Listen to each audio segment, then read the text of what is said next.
ইন্নাল হামদুলিল্লাহ আসসালাতু ওয়াসসালামু আলা রাসূলিল্লাহ। সম্মানিত প্রিয় মুসলমান ভাইরা, আমরা একটা জিনিস লক্ষ্য করব, আমরা যে কোরবানির ঈদে আমরা যে কোরবানি করব, আমাদের কোরবানি হচ্ছে একমাত্র আল্লাহ তাআলার জন্য। আমরা যে কোরবানি করি সেটা হচ্ছে মহান রব্বে কারীমকে খুশি করার জন্য।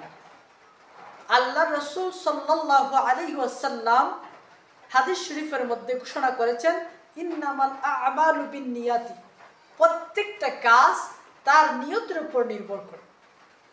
তো আমাদের নিয়ত সহি রেখে আমরা একমাত্র লিল্লাহি তাআলা, আল্লাহ তাআলার জন্য আমরা কুরবানি করব, আল্লাহ তাআলাকে খুশি করার জন্য, রাজি করার জন্য। কুরবানির ক্ষেত্রে যদি নিয়ত যদি সহি না থাকে, নাম্বার এক, অনেকের মনে থাকতে পারে যে আমি যদি কুরবানি যদি না দিই তাহলে বুঝতে পাবো না কি খাবো, আমার আত্মীয় স্বজন আছে। আর এরকম যদি কোরবানি দাতার মনে যদি এরকম কোনো আশা আকাঙ্ক্ষা থাকে তাহলে তার কোরবানি হবে না। কোরবানির ক্ষেত্রে কোরবানি যিনি দিবেন ওনার যে টাকা সেটা হালাল হতে হবে। হালাল ইনকাম ব্যতীত হারাম উপার্জনের টাকা দিয়ে কোরবানি আপনি আমি যত টাকায় দিই না কেন, লাখ টাকা বা কোটি টাকা দিয়ে দিলে হোক, হারাম উপার্জনের টাকা দিয়ে অর্থ দিয়ে কোরবানি আল্লাহ তাআলা কবুল করবেন না।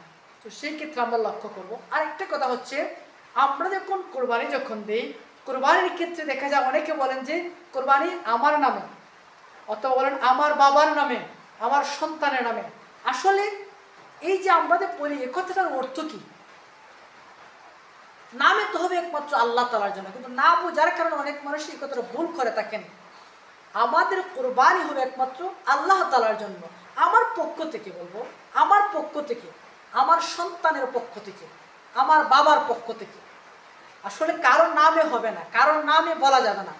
আল্লাহ তাআলা ছাড়া অন্য কারোর নামে যদি কোরবানি যদি হয়, লা শাক্কা বিন্না, ওই কোরবানি কখনো কবুল হবে না, সেটা শিরিক হয়ে যাবে। কোরবানি হলো একমাত্র আল্লাহ তাআলার জন্য, যিনি দিবেন তিনার পক্ষ থেকে। যদি 7 নাম থাকে আপনার যদি গরুতে উঠে, তাহলে আপনার এটা 7 জনের পক্ষ থেকে, 7টা নামের পক্ষ থেকে, কিন্তু 7 জনের নামে হবে না, 7 নামে হবে না।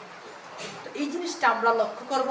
আল্লাহ তাআলা যেন আমাদের সকলের কোরবানি, সালাত, আমাদের সমস্ত বন্দেগী আল্লাহ তাআলা যেন কবুল করেন। সকলকে ঈদ মুবারক জানিয়ে এখানে শেষ করছি। আসসালামু আলাইকুম ওয়া রাহমাতুল্লাহি ওয়া বারাকাতুহু।